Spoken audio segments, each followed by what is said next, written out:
बिस्मिल्लाहिर्रहमानिर्रहीम। अस्सलाम वालेकुम नाज़रीन, एनबी न्यूज़ की तरफ से मैं आपका मेज़बान नवाज़ भुट्टो अपने कैमरामैन फुरकान नवाज़ के साथ आपकी खिदमत में हाजिर हैं। नाज़रीन, जो इन्फॉर्मेशन जो मामलात आपके साथ शेयर करने जा रहा हूँ, यकीन माने वो हक़ाइक़ आप तक पहुँचाते हुए मैं खुद खौफज़दा हो रहा हूँ। मैं खुद, मेरे अंदर में एक डर सा पैदा हो रहा है कि अगर वाकई में इस तरह होता है तो फिर क्या होगा, यानी जुमे के दिन क्या होने जा रहा है। मतलब इस वक्त अगर मैं जो चीज़ें मैंने देखी हैं उनको अगर मैं आपके लिए एक्सप्लेन कर दूं तो फिर समझ लें कि इस वक्त मुल्क की सलामती दांव पर लगी हुई है और हैकर्स ने जो मामलात किए हैं या मामलात को जहां तक पहुंचाया है वो इंतहाई बड़ी चीज़ है। नाजरीन, एक वेबसाइट है इंडीशेल, INDISHELL, इंडीशेल। इंडीशेल ने आज मुख्तलिफ किस्म की जो है वो जो है ट्वीट्स की हैं और उन ट्वीट्स में उन्होंने दो टोक अल्फाज में कहा है कि उनका जो नेक्स्ट टारगेट है वो मिस्टर 13 और मिस्टर 12 है। नाजरीन, अगर मिस्टर 13 और मिस्टर 12 को देखते हैं तो फिर उनका जो अगला टारगेट है वो दो है, यानी इंतहाई अहम टारगेट है। एक chief of army staff general Qamar Javed Bajwa साहब है और दूसरे जो हमारे ISI चीफ नदीम अंजुम साहब, यानी इन जो है वो नदीम अंजुम साहब जो हमारे ISI चीफ हैं और चीफ ऑफ आर्मी स्टाफ उनका नेक्स्ट टारगेट है। और इन्होंने बाज़ाब्ता तौर पर धमकी दी है कि 30 सितंबर के बाद ये जो वेबसाइट है, डार्क वेब या जो भी हम इसको नाम लें, ये वेबसाइट क्लोज हो जाएगी, डिलीट हो जाएगी, ख़त्म हो जाएगी। और जो है वो जुमे के दिन 9 तारीख को, यानी जिस दिन इमरान खान के खिलाफ तोशाखाना केस का फैसला आना है, उस दिन जितना भी डेटा है वो सारे का सारा डेटा अपलोड कर दिया जाएगा और सब कुछ बता दिया जाएगा। और नाज़रीन, इस हैकर ने बाज़ाब्ता तौर पर धमकी दी है कि उनके पास chief of army staff general Qamar Javed Bajwa समेत तमाम अहम शख्सियात की रिकॉर्डिंग्स मौजूद हैं, डेटा मौजूद है और वो तमाम डेटा 30 तारीख को यानी 30 सितंबर को जुमे के दिन रख देंगे। नाज़रीन, अगर ये सारा डेटा वाकई में है, अगर ये थ्रेट नहीं है, अगर ये कोई PTI की चाल नहीं है और अगर ये रियल में कोई हैकर है जो ये सब कुछ करने की कोशिश कर रहा है, तो फिर मैं ये यकीन से कह सकता हूं कि इस वक्त मुल्क की सलामती खतरे में है। इस वक्त मुल्क की सलामती दांव पर लगी हुई है। इस वक्त हमारा मुल्क की वकार दांव पर लगा हुआ है। इंटेलिजेंस से जो मालूमात इस वक्त मौसूल हो रही हैं, उसमें जो हैकर्स हैं उन्होंने ये दावा किया है कि जुमे के दिन तमाम की तमाम फाइल्स रिलीज कर दी जाएंगी।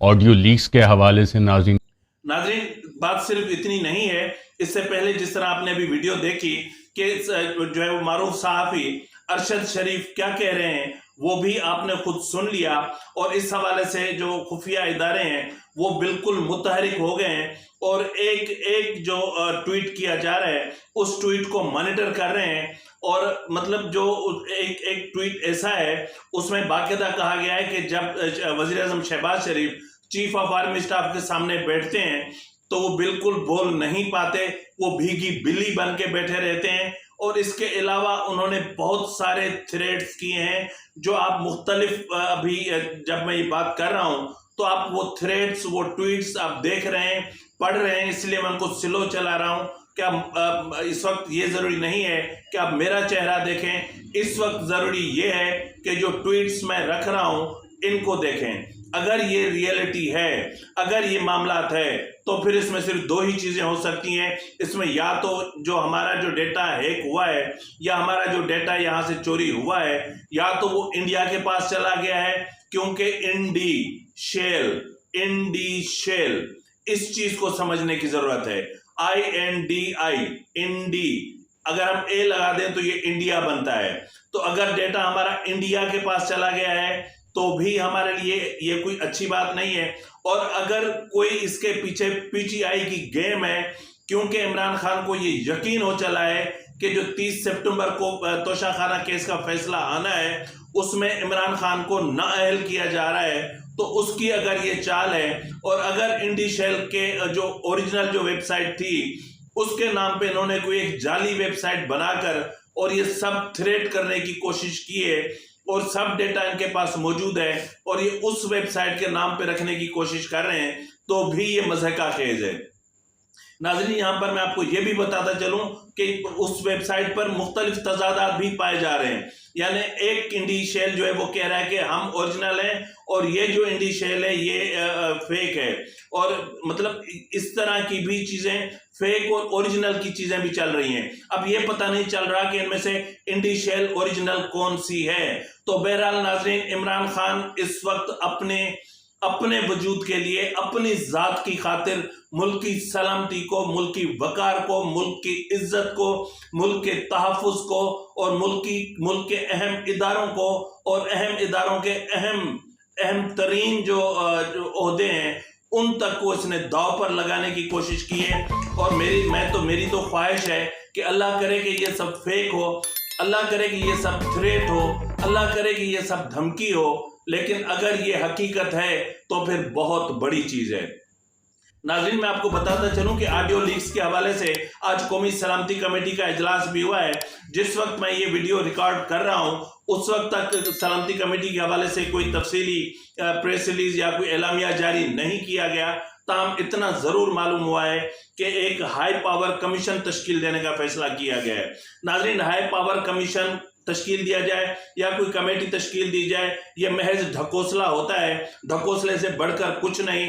आज तक कितने कमीशन बने, कैद आज़म की मौत से लेकर बेनज़ीर साहिबा की शहादत तक कितने कमीशन बने। मुर्तज़ा भुट्टो का कमीशन आपके सामने 20 सितंबर को जो 1996 में जो हुआ था, उसमें हाई पावर्ड अदालती कमीशन था जिसकी सरबराही उस वक्त जस्टिस नासिर असलम जाहिद कर रहे थे। और उन्होंने लिखा कि ये जो कंस्पायरेसी हुई है, ये कंस्पायरेसी पार्लियामान या पॉलिटिशियन या इस तरह के लेवल से ऊपर की है। तो नाज़रीन, कहने की बात यहाँ पर यह है कि सूरत हाल इंतहाई गंभीर हो चुकी है।